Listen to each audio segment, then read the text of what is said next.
Hebrew Radio.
Hello, everybody. Welcome to LA Greek Hebrew Radio. This is Ben Shakuri. I am here with Nadav Ivgi and very special guest, Udy Ivazov. I hope everybody's had a great week. A lot has happened in sports. But first, what we're going to talk about is the crazy UFC card that was on this weekend. And Udy Nadav would like to speak about this. Oh, it was a crazy card. Yeah, it's pretty massive. I mean, I think it's a big buildup, especially in the bantamweight division. For those that don't know, it's the 135-pound division. Recently, what happened was the former champion, TJ Dillashaw, had to vacate his title due to a 2-year suspension. Tested positive from USADA for a legal supplement, pretty much, which had to vacate the title. To what occurred on Saturday was about between the flyweight champion, Henry Cejudo, and Marlon Moraes, a very high-ranked contender. Was on a 4-fight win streak, I believe. Fortunately, didn't go his way, but it's just a really big shell shock for the division because now you have another champ. I believe it's the third now in history. Fourth in history. Well, Cormier, Conor McGregor, and Amanda Nunes, now Henry Cejudo. But I think my takeaway from that weekend was definitely Tony Ferguson. Honestly, I kind of sucked. I kind of wanted to see another round of that. Of Tony Ferguson and Cowboy. But unfortunate event, poor guy just went to blow out his nose and the eye came out of his socket. Poor guy. Yeah. That was scary. Yeah. That was very scary to watch. That was scary. A lot of people thought it was because of the late punch after the bell. I don't think it had anything to do with that. I think Tony was because the punch hit him straight in the nose. I think Tony was putting on so much pressure already that Cowboy, I don't want to say was necessarily gassed because he can go 5 rounds specifically. Yeah. The guy, has the most wins in the UFC. So I think he's conditioned for 25 minutes if need be, even though it's a 3-round Tony Ferguson condition is 2 different type of condition. Yeah. There's a difference between conditioning for 5 rounds, even though it's a 3-round fight.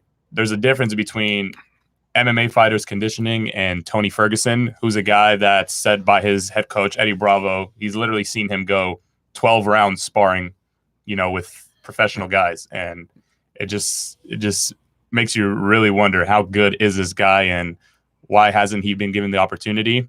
The fight's been made with him to get the challenger opportunity for the belt, but unfortunately things always didn't go his way. Pull out, injuries, things like that. So I hope he really gets his way, specifically because Khabib is fighting in September, defending his second title defense against Dustin Poirier after unfortunately losing to Conor McGregor.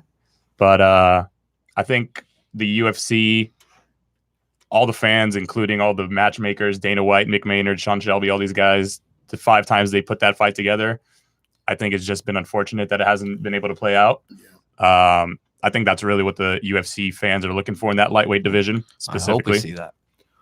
I hope we see Ferguson. It's 12 wins in a row versus 11 wins in a row in the UFC. And honestly, people really want to see the Khabib-Tony matchup because of Tony's jiu-jitsu game. Yeah. The guy loves being on the ground. 100%. The guy gets into weird triangle positions where I don't understand how he puts people in that. Only he can put people in that, honestly. Right.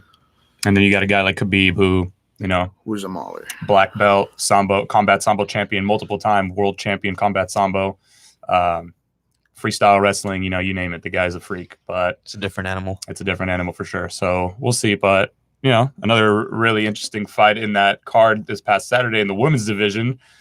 Valentina Shevchenko. What a knockout. Wow. That had me out my seat. If nobody knows Valentina Shevchenko, you definitely know who she is after Saturday night. I'll tell you that much. How long was Jessica Eye out for? She was out. Like 4 or 5 minutes? 6 minutes. A good 5 or 6 minutes that after was the scary initial one. knockout. Very scary. One of those where you're concerned for the fighter after the knockout. Yeah, I mean, it's definitely one of those where once you hit them, they're out. You don't want to just continue. You just pray for them to get up. Especially with the ladies, you rarely see that one-shot KO that puts them out, puts their lights out. Especially with the ladies. I've seen it one time with Jessica Andrade and Karolina Kowalkiewicz. That was brutal. But besides that was the second time with a head kick. I agree. It was kind of similar to Ronda Holly Holm, but Holly put the work on Ronda before that head kick set up.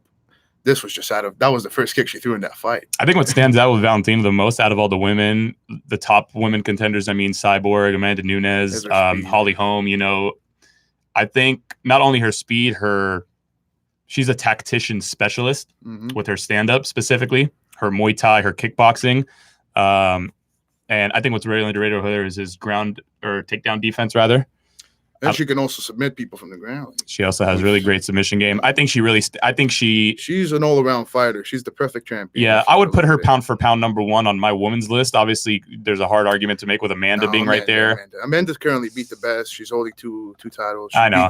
I'm just being biased. I'm just being biased right now. I feel But definitely somebody to look out for in the women's division. But and then we go back to that main event card or fight with Henry Cejudo and Marlon Moraes. It's unfortunate. What do you think about that? From Moraes, I kind of saw it coming from the first round because when he was countering with heavy hooks and he left himself open. And in the second round, if you notice, every time he started countering with hooks, Henry would just tie him up with a clinch and start kneeing him in the face. And there was about 6 knees in a row where he didn't get knocked out. So one thing that tells me Moraes has a chin. Yeah, he just didn't fight right. He fought right in the first round, but Cejudo is an Olympian. Those guys, their mentality level is on a whole another level, So, that's what to be quite honest, I'm not a huge fan of Henry Cejudo. I've criticized him for a while now, but I just think after that fight, he really did prove himself. Listen, that Demetrius Johnson win, we can argue it because in my eyes, I think DJ won, but Henry did enough to win. I agree. And that TJ fight, it was kind of an early stoppage. Very early stoppage. He could have gotten more. He could have gotten more hit. He could have gotten more punches in, or maybe the fight would have continued on to be the fight of the night. But we'll never know. For sure. No, I think Marlon had his way the first round, and then once Henry snapped out of it, I don't know if you saw this, but his coach, I think his name, nicknamed Captain America. Yeah. He put a picture on Instagram late after the fight, shows Henry actually damaged his ankle pretty badly. I don't know if he rolled it or sprained it, but it looked he got pretty kicked, bad. Man. He got kicked. It looked pretty bad. So Marlon, if you noticed, every time Marlon kicked, his leg would fly back. Yeah. And with that fighting adrenaline, that allowed him to continue fighting and do what he does best, which is ground and pound people. No, what stood out to me was Marlon just looked shook going into the second round for whatever reason. I don't know if that weight cut has countering right. Marlon is a very hard puncher. He's a very big 135er. I think he had to make like a 22-pound cut, if I'm not mistaken. Yeah. I don't know if that might have taken a toll on him. That's why he looked slowed down a little bit in that second round. Because if you notice all his wins, they come within the first, second round. He doesn't. We never seen him pass the third in his wins. Yeah, and Henry's that fighter when he smells blood, he's coming. Mm-hmm. He's like Tony in the second round, and so we'll wait to see what happens next. But that entire card on Saturday, actually, a couple bantamweights, made their name pretty well known after their fight. Peter Yan. That guy can box. That guy. Yeah. And then, of course, with a nice win over Jimmy Rivera, who Marlon Moraes knocked out within 30 seconds or so. And then Aljamain Sterling with a very impressive unanimous decision win. And what are your thoughts about that guy? You think he's up next for a title? He could, but he did lose to Marlon. So I would like to see him get a rematch against Marlon. He lost bad to Marlon. Oh, yeah, he lost. Sorry. Very bad. He did have a loss to Marlon, and I would want to see him run it again against Marlon because that was his recent loss. I think that's fair. He's been on the roll for like 3 fights, I believe. He's on a 4-fight win streak, I believe. I think he beat Rafael Assunção, then Jimmy Rivera, Cody Stamen. Aljamain Sterling was after Assunção. Then he fought Jimmy Rivera, and then he came unfortunately short against Cejudo. But we'll see for him. He's been in the UFC for a while. I hope he's coming from a good camp. He's young. I believe he'll get a title shot sooner or later. But right now, I think for Henry, the main thing is go back down to flyweight and fight Joseph Benavidez, who has a win over Henry. Right. So that could be an interesting matchup. I think this Henry beats this Joseph Benavidez, and decisively. I agree. And honestly, until TJ's back, I don't really see contenders. Cody Garbrandt, it's kind of hard because I think Cody got a very big reality check after those last 3 fights, to be honest. If he gets emotional in every fight, it's just going to end with the same result. Yeah. Don't get it wrong. The guy hits like a truck. If he catches you one time good, you're going to sleep. But I think that would be a great fight to make between Cody and Aljamain. He lives his chin open, like Feminine. I think Cody and Aljamain Sterling would be a pretty good next fight for the push for the top 5. Yeah, I think that would be a good fight for him. But we'll wait to see. We also called out Dominic Cruz, and I kind of want to see that fight. Dominic Cruz, he's I don't know. Yeah, he has been out for almost 3 years now. And his last fight was a loss to Cody by decision. But honestly, I think Dominic, once you're a champion, you still got that in you. What are your thoughts on the upcoming card in 239? Santos. John Jones, Thiago Santos. It is John Jones, but Thiago Santos does hit like a truck, and I believe that if Thiago can land the right shot, of course it'll end. Mm-hmm. But just John Jones is not that guy to get caught with one shot. I quote Joe Rogan when I say this. There's MMA fighters. There are great MMA fighters. And then there's John Jones. I was just going to say that. That's a quote from Joe Rogan. John Jones is not only, don't think of it as easy. Shout out Maor for that, too. For John Jones. Yes. I mean, we have our friends that are biased towards it, but listen, John Jones is not only my guest last week doesn't think the reality is the reality. Somebody that claims Daniel Cormier is the GOAT, who, don't get me wrong, is definitely a top 5 MMA fighter of all time. No bias, 100%. Man's a great guy in general. He did great things for the sport, is really an example for all fighters, but when it comes to skill versus skill, listen, it's incomparable comparing the fact that he lost twice to the same John Jones. It's not even about him being freakish or with a freakish physique. He's a smart fighter, and behind him stand smart coaches. Yeah, 100%. That dictate tendencies, of other fighters. The only way to beat John Jones is if you bring an undefeated fighter. Right. And when they brought Daniel Cormier, they couldn't see videos of his losses because we fought Cormier for the first time. He was undefeated. Right. So they leaned on tendencies where Cormier, that's the thing about John. He's always used to he's that fighter that gets so well prepped, like watching his opponent's previous fights before he's stepping into the fight, even before training camp. Yeah. But with DC, obviously he couldn't really do that because he was undefeated, but that's what made you recognize something about John. And then the second time when they fought, everybody was not like, what is John going to do? Because what John's going to do. Everybody was like, what's DC's new game plan? Right. Yep. DC stepping into this fight as a champion. Right, because John picked them apart the first fight, and then in the midst of the fight. And then the second fight, I had it 1-1 going into the third before the head kick. Absolutely. I mean, that's was splitting up a fight. That's the thing with John Jones, man. Aside from his physical, freakish attributes, his IQ in the octagon is just bar none. DC lost my respect after the interview after the fight.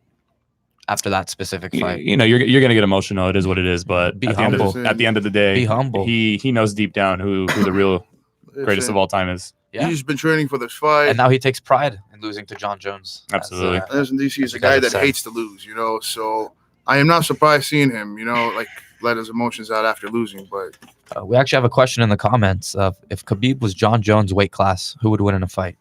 John Jones, because John Jones would not be taken down, and John Jones has more weapons than Khabib. Khabib has good stand-up, but John Jones has perfected stand-up. He's been training that stand-up for almost 12 years now. See, that's a fight that and before anything, John Jones is a wrestler. So yeah, that's the thing. When a wrestler's fighting a wrestler, it's not going to be. They cancel each other out, so they're not going to wrestle. It's going to be a stand-up fight, and it's just going to go if John's Khabib way. was in the same division as John Jones, would Khabib be taller, have longer reach? Right. All these attributes matter, which is why Conor was so dominant leading up to. And pretty much, if you want to compare Khabib and Cormier, are not specifically the same, but they're somewhat the same. They come from the same camp. They both have the same boxing coach, and both of them are grinders. Both of them will take you to the ground to take the soul out of you. And DC wasn't able to do that to Jones, so I don't think it makes me think otherwise about Khabib. I don't think it's going to happen again either, but we'll see what happens. Moving on, Holly Holm, Amanda Nunes. I think Holly Holm's gonna. I think she's going to shock the world for a second time. Honestly.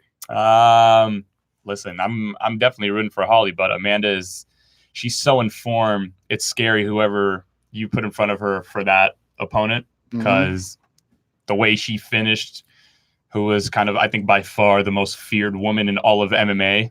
All time. And Chris Cyborg still probably all time feared. It just, I fear her.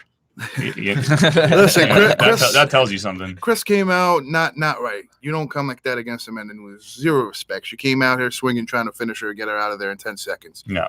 Amanda's a counter striker with power. It almost reminded me of Peter McNeely fighting Tyson when he came out, guns blazing. Yeah. That's kind of what it reminded me like.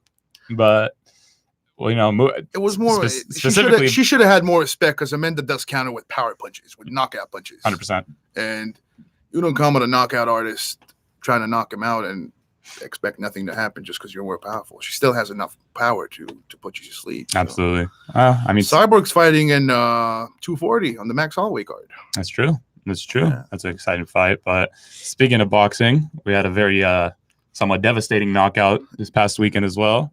Triple G, Gennady Golovkin, making his comeback after that unfortunate loss to Canelo Alvarez. Very, very skeptical in that first fight they had, where the judges called that 10-8 round Adelaide Bird, who should never, ever step foot inside a judging scorecard section again. Are you talking about the first fight? I'm talking about the first fight. Yeah. The first fight should have been a win to Triple G. 100%. The second fight, Canelo, you can also make that argument that he won. I mean, I still hear a lot of two-sided. That's a two-sided argument still. That fight should have been the draw, the second one. The second one had more reason to be a draw. You can argue that's a draw. You can also argue very strong case Canelo won that fight. I rewatched that fight actually one more time after. Canelo was the aggressor in that fight. Canelo was, that's the thing. Triple G tried to be on the opposite end and counter. It wasn't really going his way, so Canelo kept putting the pressure. Triple G is not a counter fighter as well, if you think about it. Well, that's exactly what he's going to have to, shift his game plan if they get that third fight, which Oscar De La Hoya, after his fight on Saturday against Steve Rolls, who, by the way, was 19-0 going into this fight with 10 knockouts, just tasted a piece of that Kazakh Thunder and Triple G and, hit the canvas in the fourth round, and that was all she wrote. But I think Triple G is unfortunately been... They need to run it a third time. I think he's been put in that tight spot where Canelo now is on that win streak, where he's technically, in most people's eyes, listed at pound for pound number one. ESPN has Vasily Lomachenko, who in my opinion is pound for pound number one. I would definitely put Canelo up number two. You can debate those 1 and 2, but I think ever since that Triple G falling out against Canelo really gave him kind of a big stain on his resume, even though that was his first loss. But I think, in all fairness to Triple D, he definitely does deserve that third fight. Just a matter of if Oscar De La Hoya is willing to put that together. Of course. That's currently the biggest money-making fight for them. That is the biggest money-making fight. So we'll see what happens up in boxing. But, heavy heat coming this summer. Question, Ben Askren versus Jorge Masvidal. What do you see in that fight? I think Ben Askren will get his way, only because I know Masvidal will be very on guard for Ben's wrestling. I mean, Ben's a 4-time NCAA state wrestling champion. That's first things first. Yeah. His resume in wrestling pretty much adds up to somebody like a Khabib or a Daniel Cormier or a Jordan Burroughs, who, by the way, smashed Ben Askren. For those of you that don't know who Jordan Burroughs is, probably monster, pound for pound number one freestyle wrestler in the world. Debatable between the nickname Russian Hammer from Dagestan, Sadullayev Abdul Rashid, if I said his name right. Big head. But Ben Askren and Masvidal, I think, just looking at Askren's last fight against Robbie Lawler, how Robbie came out so aggressive knowing that takedown was coming, and he almost was probably half a second away from finishing that fight. Ben just got him in a position where he clinched him correctly to go ahead and get that rear naked bulldog choke. It worked out in his favor. I think Masvidal will be a little bit more careful. But I think if Masvidal lets his hands go before anything comes, because I feel like Ben Askren doesn't wait too long before he goes for a takedown. 20 seconds into the fight, he's already at your legs. Right. But I feel like if Masvidal can let his hands go before Askren goes down for a takedown, I think Masvidal has a chance to win. Listen, in the UFC, I stopped doubting the favorite in the UFC, the underdog, a long time ago. Yeah. With this sport, that's why you really never know. There's so many underdogs. But that got me Especially what shocked. happened last week, or What was it, that? 2 weeks ago with with Anthony Joshua. Oh Anthony, my God. Anthony Joshua. That's a good point. Anthony Joshua and Andy Ruiz. Listen, first, never doubt. Welcome to the new Never, welcome ever, a new ever, celebrity ever, to the ever, world, ever Andy doubt Ruiz. the heart of a Mexican. Never doubt. Never doubt the heart, never doubt the chin of a Mexican. That's first things first. Mucha bracha and mucha simcha. Yeah, That's right. but Andy Ruiz, honestly, this really stirs things up in the heavyweight division because boxing has kind of been the sleeper sport, I want to say, in America ever since Mike Tyson, Muhammad Ali, Tommy Hearns, Especially those the guys. heavyweights. The heavyweight was always the big picture of boxing. When people would want to watch boxing, they want to watch the Tysons, the Muhammad Alis, the Tommy Hearns, the Sonny Listons, the George Foremans, those guys. Floyd Mayweather.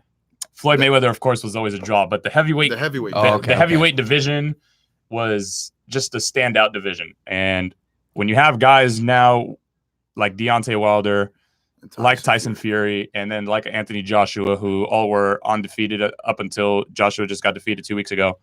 Now it stirs a really big pot in the heavyweight division because there were only a couple fights people really wanted to see. That was Deontay Wilder and Anthony Joshua, which was the most anticipated. Definitely that rematch with Wilder and Fury. And then, the UK could also had a super mega fight with Tyson Fury and Anthony Joshua. That would have sold out Wembley in a second. That would have sold out Wembley, 120,000 people easily, if not more. Easily. But unfortunately, the way their negotiations went about with Eddie Hearn and that fight with Andy Ruiz really, really jeopardized that fight for Deontay Wilder and Anthony. I'm not saying it's not going to happen, but that fight where Anthony Joshua got knocked out should have been Deontay Wilder knocking him out. And unfortunately, these boxing promoters nowadays they're protecting the fighters too much, but exactly to what it pad is. their records and then draw more pay-per-views because that undefeated in boxing, it gets people interesting, Yeah, because mostly sure. those average boxing fans who don't know a lot, who just know the big names, will always know who is the guy with the zero next to his wins, Yeah. And that's why everybody knows Floyd and everybody knows Anthony Joshua, who was undefeated. Everybody knows Deontay and Tyson Fury. And until those guys stay undefeated, everybody's going to recognize them. Absolutely. I mean, even with Wilder's next fight being Luis Ortiz, who he knocked down the 11th round the last time they fought. Luis Ortiz gave him a fight, though. Luis Ortiz dropped him in the 5th round. Luis Ortiz will arguably knock out Anthony Joshua after what we saw with Andy Ruiz. I mean, if Andy Ruiz, somebody who was not on the radar, somebody that filled in that fight, I think on 3 weeks' notice, if I'm not mistaken, after Big Baby Miller tested hot and had to pull out, I think Andy Ruiz, going back to Luis Ortiz, if Andy Ruiz can do that to Joshua, I think Luis Ortiz can do that to not only Joshua, he can probably do that to Tyson Fury. No, I don't see him doing that. You don't think so? It's he almost did it to Wilder, but Wilder, when Wilder touches you, that's a wrap. Because the reason Wilder was able to touch a Fury is because of their height. Like, they're not that difference in height.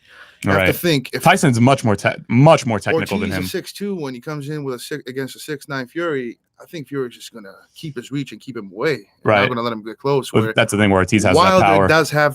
does the advantage to get closer. 100%. It makes it a much more even fight than Ortiz and Fury. I agree. So I see Fury beating up Ruiz. I see him taking Ortiz. And honestly, Deontay Wilder has to make some adjustments to get a win. He cannot come swinging hot because Fury will not be there. That's the thing with Deontay Wilder. Everybody says for his next fight, obviously his opponents always get tougher, but they always say that Deontay Wilder needs to start changing up his style to a more tactical style.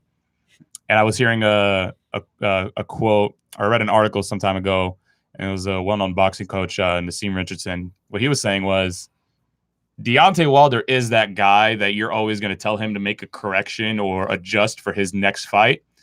But when his record at 41 wins, 40 knockouts, I believe, right? Mm-hmm. He might not fight the most technical or way you would teach a boxer, but it's pretty much like this. It's passing your math exam without answering you don't have an answer to the question. You just know the answer. You can't explain your answer. Do you know what I mean? No, he has no he- explanation to his listen, answer. He just has his that power is answer. natural born. He's natural born. He has for one this. fighting style, and that's just destroy. That's exactly what it is. When his right hand touches murder. you, people go down. Listen, So he his doesn't have to last fight, I explain liked his it 'cause- style. He 'cause just does it. His last fight, he kept his right hand tucked. He didn't let it go on often until he caught him with that one good shot and had him wobbled, and then caught him with the other good shot, which put him totally to sleep. Yeah. So last fight, I was impressed because he kind of made adjustments. He was not letting it go wild. He was waiting for the right punch. When he does get the right punch, you're going to sleep or you're getting wobbled. I just think it's a little bit annoying that the boxing fans had to really, especially in the UK. I would say on both sides for Wilder and Joshua for that fight to happen. I think it's unfortunate for the boxing community that they had to see that fight. Listen, if Anthony Joshua doing avenges his loss to Andy Ruiz, I think he's back on.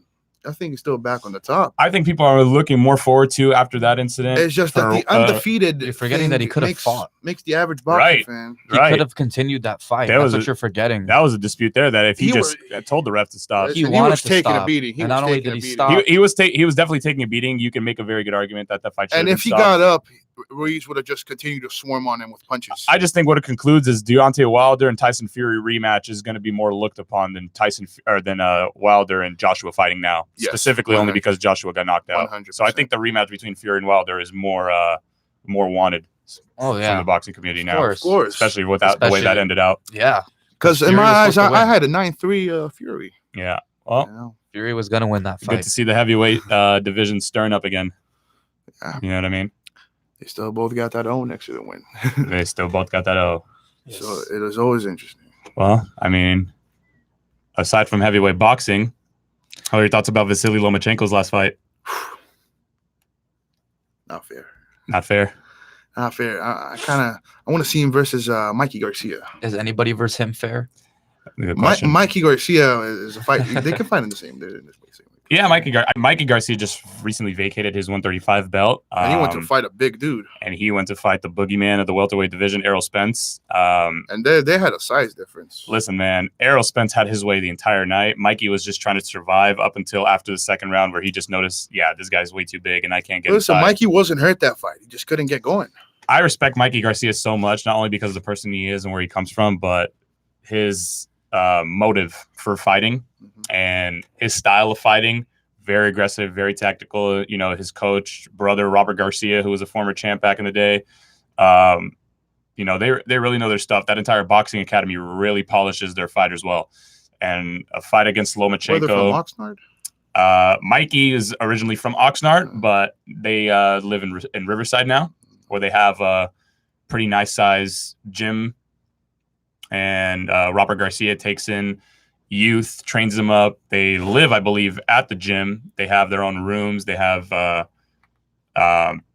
nutritionists, I believe, all gear. Everything's comped over there. So they're great people over there, man, comping and really helping these youth get to where they want to be in boxing. But I think definitely Loma should be looking next for a Mikey Garcia if he doesn't get one more tune-up fight. And the question is for Mikey Garcia what he wants to do after vacating that belt, whether he wants to move up or not. Especially for Vasily, they still need to pad his record. His record is not. Listen, the guy is not no baby boxer. He's the best of the best. But what I'm saying is his record is still 396-1 amateur record. Amateur and professional. You ever heard of that before? Never, and it's nuts. And the one loss, by the way, was avenged 4 times. Yeah. He's nuts. But what I'm saying is as a promoter, I would still give him some tuna fights. Yeah. Pad that record to 21-1, 22-1. I agree. And then get him the big fight that he wants. It's a little bit hard padding his record, even though he has 13, 14 fights less or something like that. He's like 13-1 right now, 12-1. It's so hard when he's already been a 3-division champion. Mm-hmm. You know what I mean? And he's a number 1 pound for pound. And he's a number 1 pound for pound. So it's really hard padding your record there. Like, who else do you want to just run through within 6 rounds? I mean, his last fight against Anthony Crolla. Listen, Anthony Crolla, take nothing away from him. The guy's a professional boxer, but he got manhandled. He did. He got manhandled. Eddie Hearn. It's the men versus the boys, man. It's what it is. So I really think it's time for these boxing promoters to really recognize Loma. Bob Arum, head of Top Rank Boxing. They've been doing a great job with him, getting all these fights to lead up to something big. But I think it's time for him to make that push against the current lightweight champion. Forget his name. And then I think his next job should be moving up into the weight division if at some point Gervonta Davis does after his next fight, which is July 27th in Baltimore. I think he'll win that fight. So I think once he wins that fight and's cleared out that division, he'll probably make the move up to 135 and try to look for that super fight with Loma. No, Time will tell. Floyd said he's not ready yet. Floyd is definitely right. No, but lately I've seen an interview of Floyd saying, we want Loma. We want Loma too, trust me. We want that. So the fighting community is looking good. That's all we can say. We could say goodbye to the fighting community and move over to the NBA community because we've had a very, very crazy week, very unexpected week. Yes, we have. Yes, sir. One word to describe it is wow. I mean, Not really wow. I'm not surprised because Warriors are not a full squad. The Warriors were a full squad when LeBron was there. When they were up 3-1 against LeBron, they were a full squad. here we go.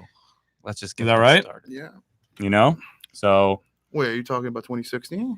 when they came back 3-1, this was the same squad Yeah, they had. that was before KD came, you know? No, that's what I'm saying. That same squad was up 3-1. So listen, it just goes back to the saying same KD is a Listen, luxury, not a necessity. It was more. You had more pieces than you think. KD It is was- definitely a it was necessity. more this than- year. Their bench was much deeper. I They had agree. Barbosa, Iguodala was not Ezeli, as they time. had Harrison Barnes at the time. No, they Andrew didn't. they did at the time. They had Harrison At the- Barnes. you're right, And then you're when they right, got you're KD, Harrison Barnes bounced to the Mavs. But, You're right.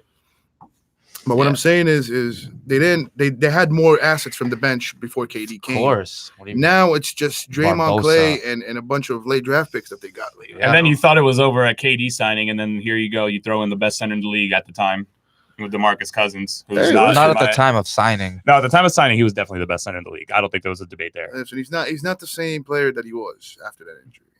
You can tell. Definitely. Yeah. Well, I mean, when you tear your Achilles and, Yeah. talking about somebody whose Achilles is injured, who they're trying to hide right now. I don't know if you guys saw that picture, by the way, of Kevin Durant apparently icing his sprained calf.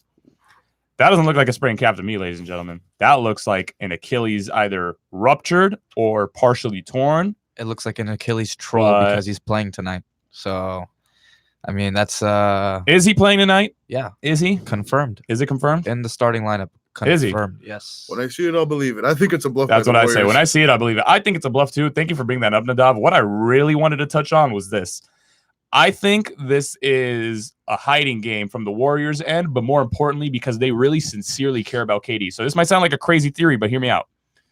What I think is happening is Kevin Durant knows the severity of his injury is obviously worse than a calf sprain, right? Oh yeah. I think has something to do with the Achilles. But what I think is at the same time, the Warriors are looking at him like, okay, what if he is looking to leave anyway? What if he was playing and he is going to leave anyway? So I think it jeopardizes his chances in the free agency market, especially for the teams that are looking to grab him. You know, the Clippers, the New York Knicks of the world, the Brooklyn Nets. I think it'll really make them think twice if it's something more severe, which is why they don't want to announce that it's more severe. Yeah.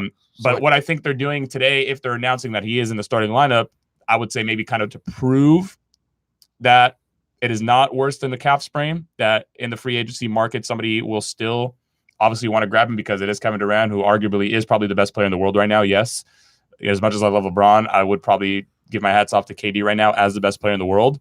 Obviously, Kawhi Leonard has something to say about that right now, but KD's been injured.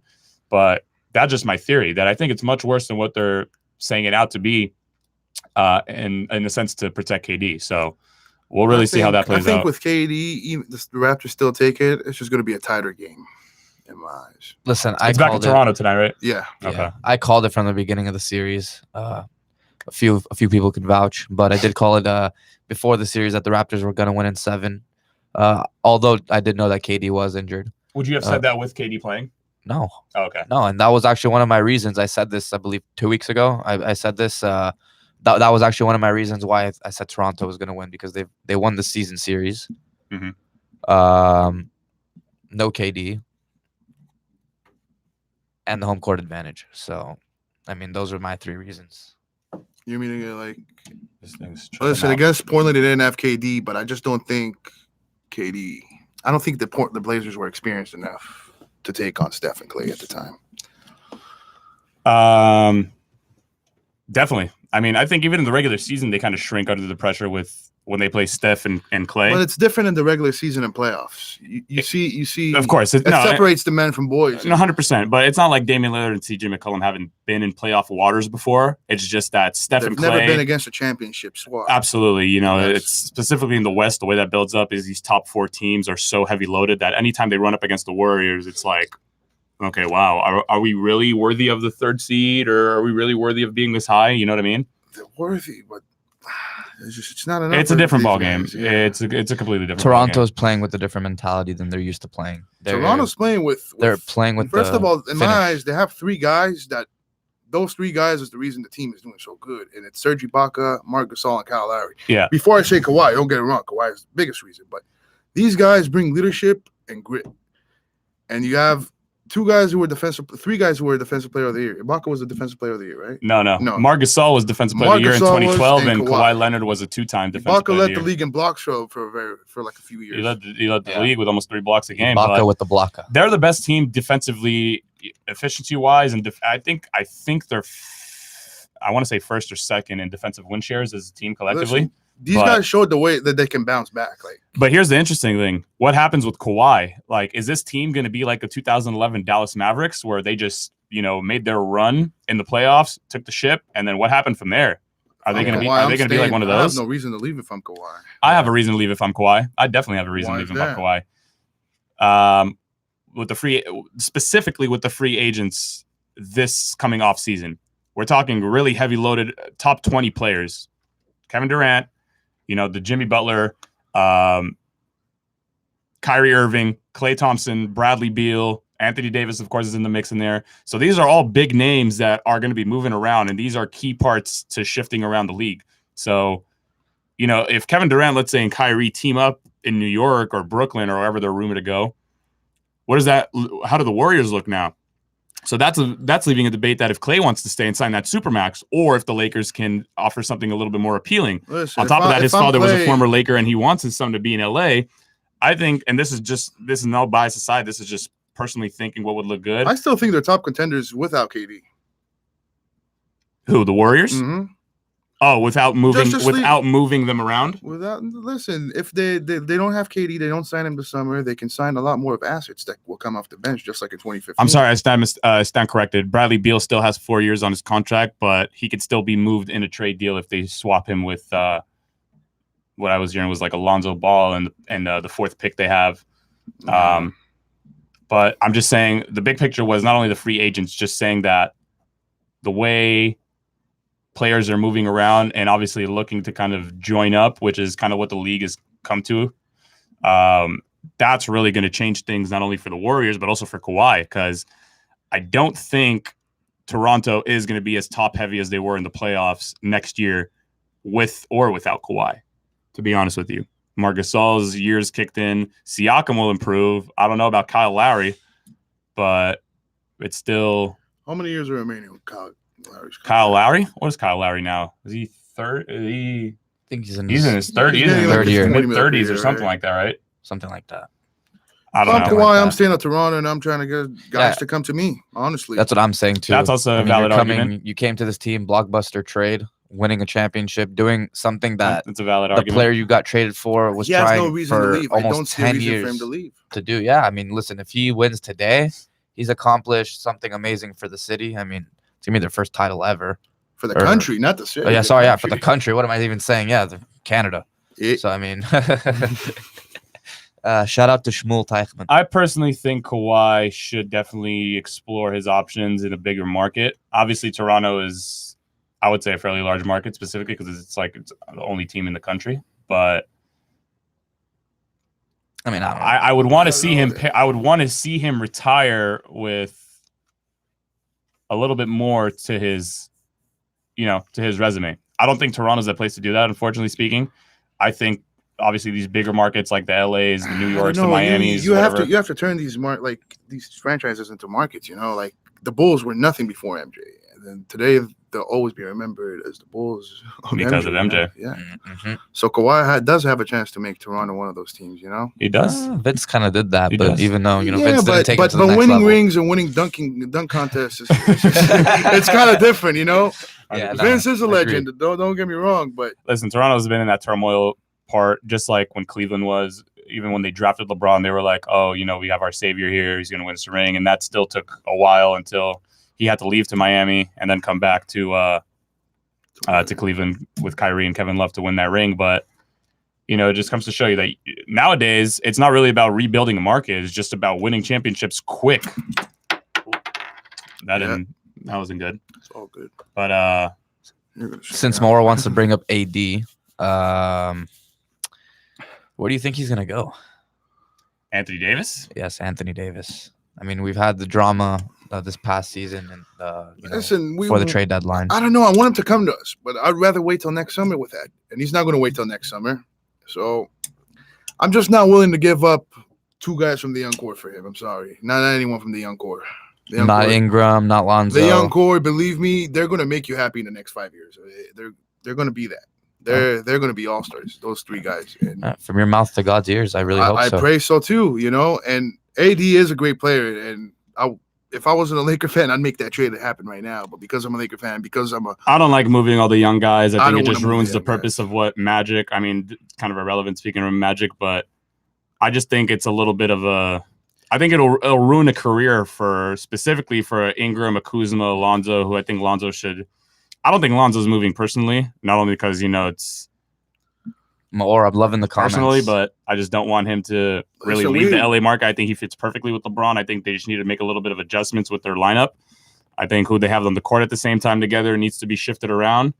I think they need to add more shooters, which is something Magic Johnson did not do as president for his short time. What did he do as a president? He bring us LeBron James. He did. He brought us the greatest player. He brought me stress. arguably of all time. That's what he brought. He brought me stress. But, That's what he brought me. Listen, Yes. we were going to be in the playoffs if that. If what? There's no ifs and no buts. Groin injury. The groin injury that So, took him 2 months to come back from when Steph Curry Not came 2 back months, from a the month. same injury for 2 weeks. A month and before 10 you days start, are a lot. before you start knocking LeBron, Ain't it? please I realize didn't even start. More had to before you start knocking LeBron, please realize something.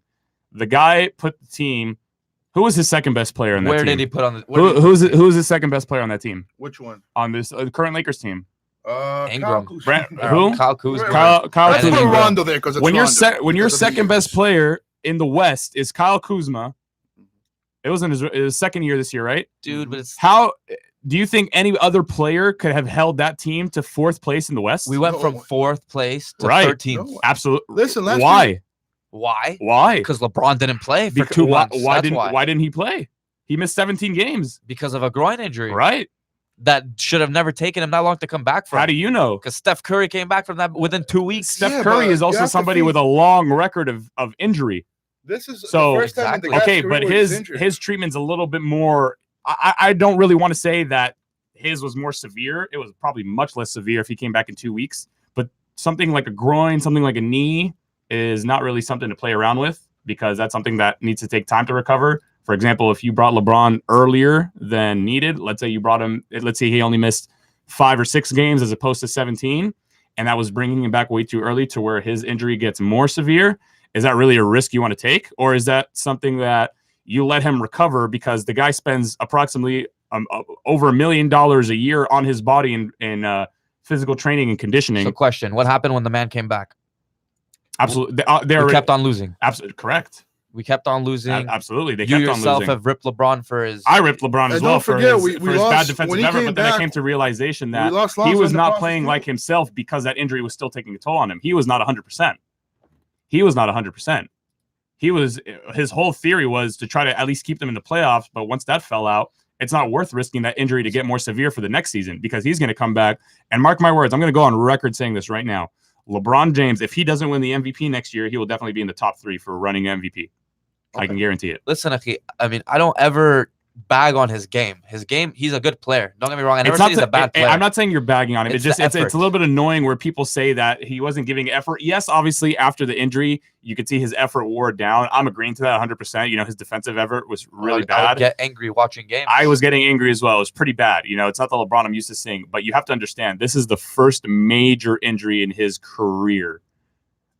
Major, and it only took him out 17 games. So that tells you what kind of durable athlete he is. Avia has said the truest thing that anybody has said in I the can past guarantee 2 you- hours. I can MJ is the GOAT. I can guarantee Yes, you yes. Jonathan Ivgi took over her Facebook and wrote that. I will go ahead and love that Guaranteed. comment. 100%. Avia, I agree with you, or John, whoever it is behind. Listen, phone. the GOAT talk will be on Yeah, another the day. GOAT- But the GOAT right talk- now, the GOAT talk we is gotta Michael- talk. We gotta talk about what's up with the Lakers. What's up with the Let's talk about the finals. team. Let's talk about the hometown team real quick. Okay.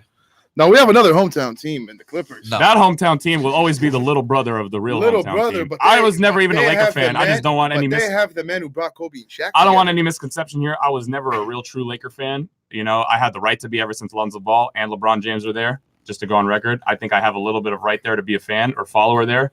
But even not being a Laker fan, I will always be the first to tell you that the Lakers will always be the Los Angeles team. Will always, but The Clippers are a joke of a franchise. a joke of a franchise, but they have the with- man who brought Kobe and with Shaq a fan together. base that comes from San Gabriel Valley to populate their games. Ridiculous.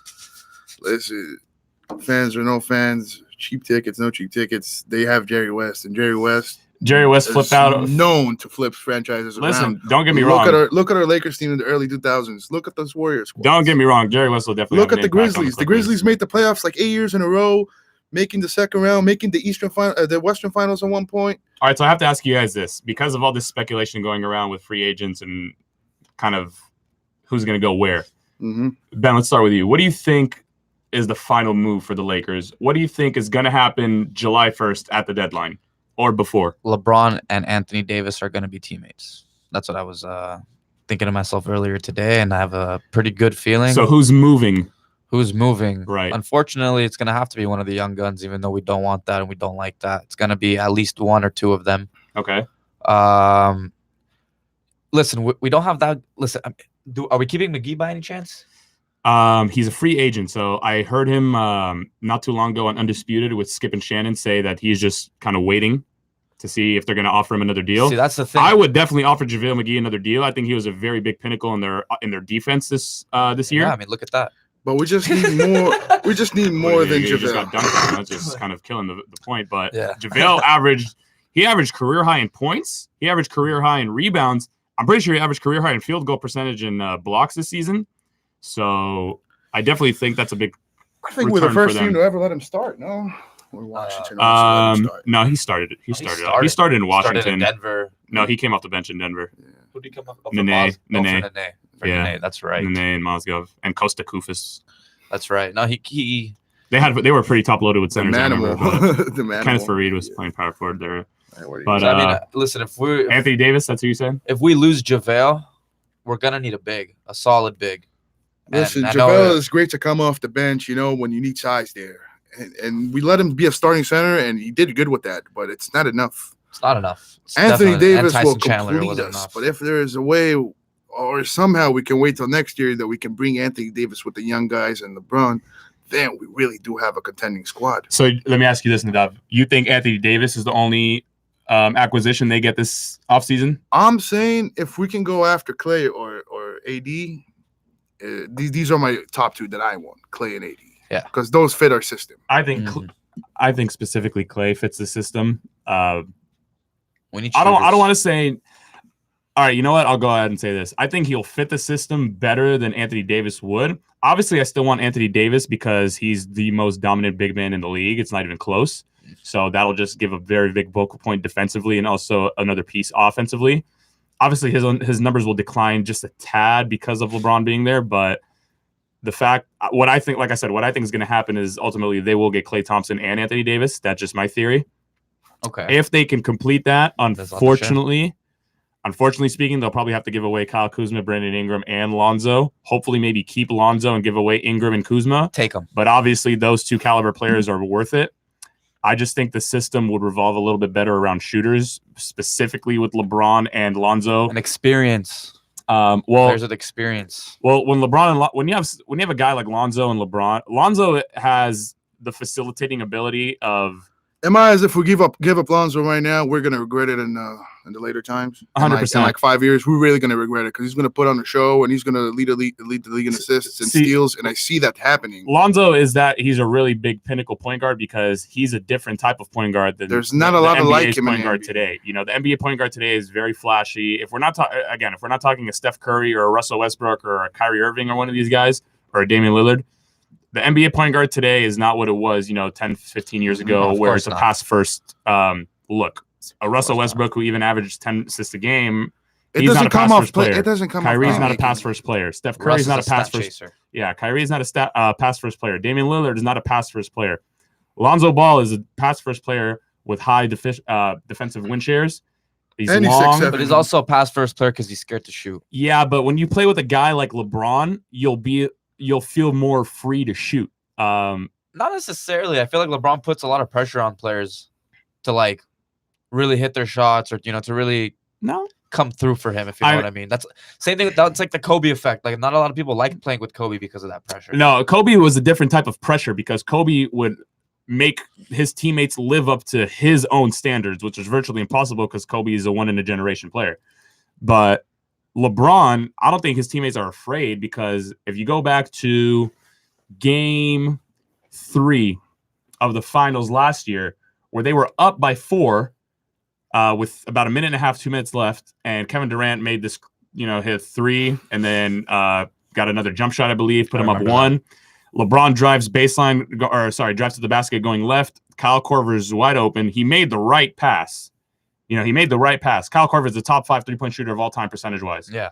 That's the right pass. So just the fact that he was willing to make that pass shouldn't necessarily mean that his teammates should be scared of receiving or shooting. If he's giving you that ball, he wants you to shoot the ball. So Lonzo's going to have to develop that a little bit because he's not going to be as ball dominant, obviously, with LeBron. But he's going to have to make that adjustment to become a little bit more of a shooter. But if you add a guy like Klay Thompson, he won't need to shoot. I think that spreads out the floor so well to where now if AD is on the team or an active big man that can post up, have a mid-range game, or like an AD that can take the 3-point shot here and there, I think the Lakers, I don't really see anybody competing against them in the West, to be honest with you. That goes for Golden State as well. I hope so. If Klay leaves, what does it leave with the Warriors with? Nothing. If Klay leaves, Steph. Steph and Draymond, but can listen, KD Draymond, stay if that's the case? I don't. Let's say Klay comes to us. Could KD stay? No, I don't think he will. He won't. I don't think he will because they can't offer him what another team can. Yeah. And he wants to be that guy. And Kevin Durant, and I'm going to quote Skip Bayless as much as I hate his guts, said something very true about Kevin Durant, that he's probably the most thin-skinned superstar ever. I think that's fair to say. The guy who, has Twitter beefs and Instagram beefs and stuff like that with fans, but it's gotten to that point where he's looked at not only from the outside noise, but from himself, like realizing that he came to this team and Draymond called him out that they don't need him. They won without him and they can win without him again. So I think that really plays a part in his decision to stay. Draymond. I think it's an ego thing. I think it's a really big ego thing that he's not going to stay specifically to prove a point. He wants to be that, because Kevin Durant is, like I said, the best player in the league right now. You can't hate on that. He should leave. He wants to be that guy. He wants to put the team on his back. He got his 2 chips that he was chasing for. Exactly, because now it's time to leave. And and prove your point. he could, to me personally, I'm being biased right now. He could have won 10 championships with the Warriors, and I still would not put him in the top 5 greatest of all time. Nope. Because Steph Curry is a bred product of Golden State. Like, he was drafted and bred over there. Same with Draymond and Klay. That's the thing with the Warriors fan base, as strong as they are. Steph Curry is one of their own. Kevin Durant is not one of their own. Exactly. Even though Steph Curry had. So I feel bad for Steph. And I honestly don't think KD will ever be welcomed back to Oklahoma. No. I don't think he'll. No way. No, definitely Hell not. no. Definitely not there. No way. Absolutely Listen, not. I understand he had to leave Russ. Just why to the Warriors? That's a question that till the end of time is, still going to stay a question mark. When he goes to the Nets, we'll respect him more. Will we? Yeah, I don't know. Will we? If Kyrie joins them, then no. In other news, Tony Parker decides to retire today after 20 long seasons. Yeah. Shout out to Top 5 international players in my eyes. Probably the best international point guard of all time, in my eyes. International, yes. International point guard. Oh, yes. I agree. Yeah. I've never seen the I would guy. say that. The guy has a Finals MVP, I can 4 agree. rings. I have seen him take down the best of the best with that floater of his. Yeah, he iced LeBron in what was it, game 2? Game 1 of the 2013 Finals. No, 2014 finals. 13 where he hit that. No, 14 because they beat the They beat them Thunder. In 14. They beat them in 14, but in 13 and game Oh, the 1. Thunder. You're right. I'm sorry. In 2013, you're right. Sorry, 2014 they lost to the Spurs. You're Good right. question. Did the Vegas odds go down for the Warriors with the return of KD now? Yeah, they probably did. Well, Vegas odds always change within every day. Ask Every day Vegas. they change. Yeah. ask Vegas, Ophelia. Yeah, that's Vegas. Dile Vegas, We're not odds makers. So final question of the segment. Who do you guys have winning tonight? Do you I think have Toronto. I think Kawhi is just in that zone right now where he's so mentally locked in. Even if Kevin Durant comes back, it's still Kevin Durant. He'll have somewhat an effect if he plays. I'm still on the side that he's not going to play. I think he's just so locked in right now that he has nothing else he wants to do but win, and he's going to do everything he can to shut it down tonight. I think Kyle Lowry actually is going to be the biggest sleeper tonight for those watching. Okay. I think Kyle Lowry is going to have a career game tonight, only because this will really define his legacy in a way, even though he was obviously had to take the stand down with Kawhi being there as the key player and the superstar. Yeah. But I think Kyle Lowry, obviously, he's moved around the league, but he's been in Toronto for a while now. What's it? What's his Like 7-8 years already. 6-7 seasons Since already. like 2012, Kyle Lowry. 12-13. Kyle Lowry? Yeah. He's been in the league Because since DeMar DeRozan got drafted in 2010. Listen, Kyle Toronto gave Lowry's it a bunch been of in the league tries if you since think 05. about it. You remember Yeah, that? but he was in Memphis before that. Yeah. Memphis, Houston. Yeah. My favorite thing actually is post-game interview that Kawhi had, I believe, last game in Game 4, where he said, he's not playing for the stats. He's not playing for the hero ball, heroics. And I respect him, man. That's the closest that any player today will get to Kobe in that mentality. Listen, I if there's feel. a player He that has- can beat the Warriors, is a guy with that type of mentality where it's skill first, And it's still unfortunate to me what happened And two years ago. Or what was it? Yeah, it was 2 years Which ago. Zaza up a cheap shot. Zaza up a cheap shot, landing, Which putting makes his me ankle think there. like Kawhi might lock up KD tonight and not let him move. Well, KD will not just come off an injury. well, and no, make Yeah, a but difference. Kawhi's also hurt. I don't think he's hurt. Not like KD. I don't think he's hurt. I think he has some type of condition in his quad He or did come something that back slows him off a down, but it's ear kind of up injury. and down. But what's interesting is if you guys remember earlier back in the regular season when they went head to head and Kevin Durant dropped 50 on Kawhi Leonard, I believe he hit that 3 in his eye from the corner to send it to overtime. They lost that game. Kawhi Leonard came out the better man. Yeah. So, I mean, if Kawhi, and like I said, I think he will, if he's that guy, I think tonight's his night to really prove that he's gonna give that challenge for KD. Like, hey, you think you're the best player in the world? Check this out. So I'm excited for that. That game is gonna start in about Defensively, an I hour. think Kawhi wins that battle. We'll see how the role players come into effect. Yes. So that'll be one to look forward to. Thank you guys so much Thank you, for Shaq. this Thank you. week's segment. Thank you for having us. Of course, my pleasure. Tune in next week for hopefully I'll be able to say who won the championship and more news. So thank you guys so much for your time and have a great rest of your day.